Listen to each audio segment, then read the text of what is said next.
ଅସିନରେ ବସେଇ ଦେବେ ଯଦି ସେ ମଣିଷର ମାଟି ପ୍ରତି ସମର୍ପିତ ଭାବ ଥିବ।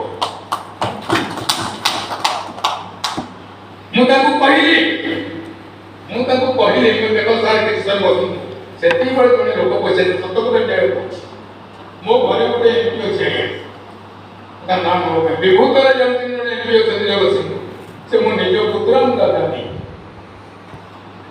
ସେଇଠି ଜଣେ ସେ କିରାଣୀ ପାଖରେ ଯାଇ ପହଞ୍ଚେ ପଦସ୍ଥ ବୟସ କହେ ତରେ ବାବୁ ଆପଣ କଣ ଏଠି ମତେ ବାବୁଟା ପରିଚୟ ଗୋଟେ ସେ ଅଫସର ତା ପଟପିନ୍ କହିଲେ ବିଭୂତରେ ଦାଦା ତାର ପଟପିନ୍ ତାର ମୋଟା ଉଜ୍ଜଳ ଦିଶା ତାଙ୍କ ମୁଣ୍ଡି ଉଜ୍ଜଳ ଦିଶା ସାଙ୍ଗେ ସାଙ୍ଗେ ମୁଁ ଯେତେବେଳେ କବିତା ଏବଂ କବିର ପରିଚୟ ଦେଇଥିଲି ତାଙ୍କ ମୁହଁଟି ଯେତେବେଳେ ଶୁଖିକିରି ଅର୍ଥର କହିଲା ଲାଗୁଥିଲା ଏବଂ ଯେତେବେଳେ ଆଉ ଜଣେ ଲୋକ ପ୍ରବେଶ କରିକିରି ସେ ଅଫିସରକୁ ଆଗରେ କହିଲେ ପୀତାମ୍ବର ବାବୁ ତାକୁ କହିଦେଲେ ଯେ ଏମପିଙ୍କ ଦାଦା ବସନ୍ତି। ପାଣି ଆଉ ଚା ସାଙ୍ଗେ ସାଙ୍ଗେ ଆସିଲା। ଫୁଲକଦମ ପାଣି ରଖ ଚା ରଖ ମୁଁ ତମକୁ ଗୋଟେ ଗରମା ଗରମ ଭାଷଣ ଦେବି ଏଇଟା ଛାଡ଼ି ସାର୍ କୁହନ୍ତୁ। ମୁଁ ତାଙ୍କୁ ସେଦିନ ଯୋଉ ଗପଟି କହିଥିଲି ମୁଁ ସେଇ ଗପଟି ଆପଣଙ୍କ ଆଗରେ କହିବି। ସେ ଗପଟି ହଉଛି ନୟାଗଡ଼ ରାଜା ଆଉ ଯଦୁମଣିଙ୍କର ଗପ। ନୟାଗଡ଼ଙ୍କ ରାଜ ଦରବାରରେ ଯଦୁମଣି ଜଣେ ରାଜକବି ଥିଲେ। ସେ ପ୍ରସନ୍ନ କ୍ରମେ ସେଦିନ ସଭାରେ କହିଦେଲେ ରାଜା ପୂଜା ପାଏ ଆପଣା ଦେଶରେ କବି ପୂଜା ପାଏ ଦେଶ ବିଦେଶରେ। ରାଜା ତ ପୂଜା ପଚାରିଲେ ମନ୍ତ୍ରୀ କି ଯଦୁମଣି କି କବିତା ପଢିଲା ମତେ ତାର ଅର୍ଥ ବୁଝାଇ ଦିଅ। ନା ଯଦୁମଣି କହିଲେ ଯେ ରାଜା କେବଳ ତାର ଏଇ ସାହସ ତାର ପ୍ରଭୁତ୍ୱ ବଳରେ ସେ ତାର ପ୍ରଜା ପାଖରେ କେବଳ ପୂଜା ପାଏ ତା ରାଜ୍ୟରେ ପୂଜା ପାଏ। ଯଦୁମଣି କହିଦେବା ପାଇଁ ଚାହୁଁଛି ଏ ରାଜା ମୁଁ ତମଠୁ ବଡ ମୁଁ ଦେଶ ବିଦେଶରେ ପୂଜା ପାଉଛି। ନା ଯଦୁର ଏତେ ବଡ ସାହସ କଥା କହିବା ପାଇଁ ସଦାବେଳେ ମନ୍ତ୍ରଣା ଦିଅନ୍ତି କେତେବେଳେ କୁମନ୍ତ୍ରଣା। ରାଜା ଟିକେ ଯଦୁମଣିଙ୍କ ଉପରେ ଖପା ହେଇକି ରହିଲେ। ରାଜା ଖପା ହେଇକି ରହିଲେ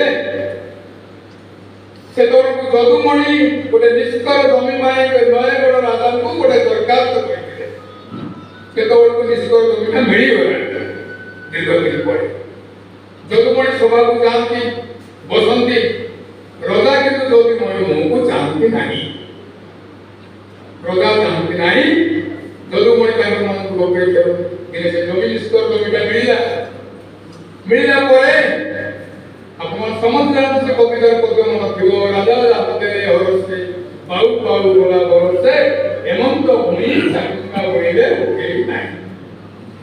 ରଜା ପଚାରିଲେ ମନ୍ତ୍ରୀକି ଆରେ ଆଜି ପୁଣି ଗୋଟେ କଣ ଯଦୁମଣି କବିତା ପଢିଲା ମତେ ବୁଝେଇ ଦିଅ। ସେ କବିତାଟି ମନ୍ତ୍ରୀ ବୁଝେଇ ଦେଲେ।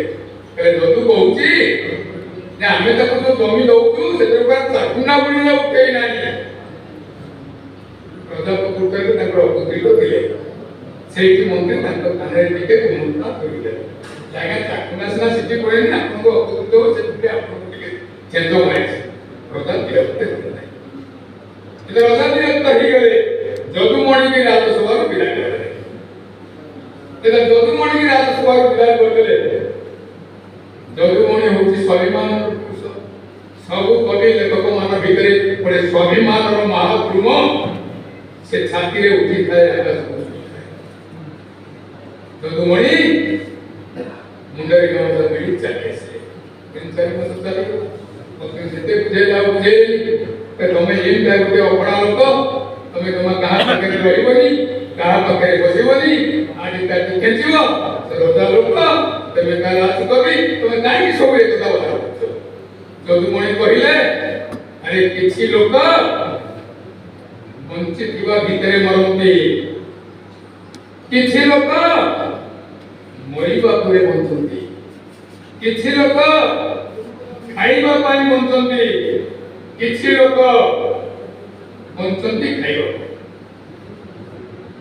ଯଦୁମଣି ବୁଝେଇଲେ ତାଙ୍କ ପତ୍ନୀ ସିଏ ରଜା ମରିବା ବଞ୍ଚିଥିବା ଭିତରେ ମରିବ ମୁଁ ମରିବା ପରେ ବଞ୍ଚିତ ରହିବି। ମୋ ଭିତରେ ସ୍ୱାଭିମାନ ହଉଛି ପାହାଡ଼ ବୁଝିଗଲେ। ଯଦୁମଣିଙ୍କର ଦାଢ଼ି ପାଟି ବଢିଗଲାଣି। ଦେହରେ ଖଣ୍ଡେ କରୁଛନ୍ତି ରାସ୍ତାରେ ଯାଉଛନ୍ତି ନୟାଗଡ଼ ରାଜା ଆଦି ଉପରେ ଆସୁଛନ୍ତି ରାଜା ପଚାରିଲେ ଯଦୁ ଆଉଛି ବୋଧେ ପଛରେ ଯିଏ ବସିଲା ଆଜ୍ଞା ଯଦୁ ଆଉଛି ହାତୀ ରହିଲା ରାଜା ଉପରେ ଅଛନ୍ତି ସେ ଯଦୁ କେମିତି ଅଛୁ ଗାଡ଼ି କ'ଣ ବଢ଼ିଗଲାଣି ରାଜା କେରି ଖାଇକି ଦେଲି ତୁ ଶୁକୁଲୁ ତୁ ତ ଦେଶରେ ପୂଜା ପାଇବୁ ମୁଁ ତ ଦେଶରେ ପୂଜା ପାଇବୁ ତୁ ତ ବିଦେଶରେ ପୂଜା ପାଇବୁ ହେଲେ କିଏ ବଳକ ଯଦୁମଣି କହିଲା লিখিতি তৌল হারি হয়ে গিয়ে রহে তলকু বন্ধুগণ মু আপনাকে প্রণাম করছি ଯେଉଁମାନେ ଲେଖା ଲେଖି କରୁଛନ୍ତି ସବୁଦିନ ଆପଣ ଭାଇ ଭାଇକିରି ମରିବା ପରେ ବଞ୍ଚିକି ରହିବେ ନୟାଗଡ଼ ରାଜା ବଞ୍ଚିବା ଭିତରେ ମରିଯିବ ଏ କଥାଟି ଯଦୁମଣି ପ୍ରମାଣ ଆମ ଘରେ ଘଟଣା ପାଇଁ ବେଳେ ବେଳେ ଆମ ଘରେ ସେ ମା ସାଙ୍ଗରେ ଝଗଡ଼ା